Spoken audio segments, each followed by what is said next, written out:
Toerana fisangatsanganana mahasarika olona trano ny ety amoron-dranomasina. Tsy ireo lehibe ihany fa na ny ankizy ihany koa dia mankafy ity toerana ity. Anao sisa mankaty amin'ny plage. Milomano, efa mahay milomano? Dia manina koa.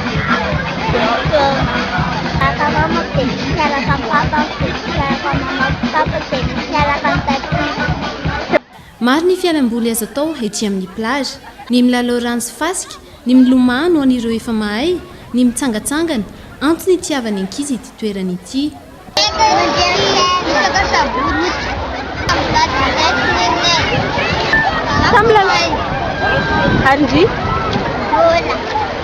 Manahirana nefa ny fakana fiara iombonana mankaty Ambolovia, hany ka ilaina ny mahay mandamina fotoana raha hitondra ankizy. Tsy sarotra aloha, tsy sarotra ny fandaminana maraina dia tenenina hoe andeha plage tsika raha rehefa kelikely dia misy tomobilina ireo sa mandeha misy tomobilina. Vao vetivety no findra teto Mahajanga izy mianaka ireto, zava-dehibe ho an'ity raim-pianakaviana ity ny fitondrana ny zanany ety an-dranomasina.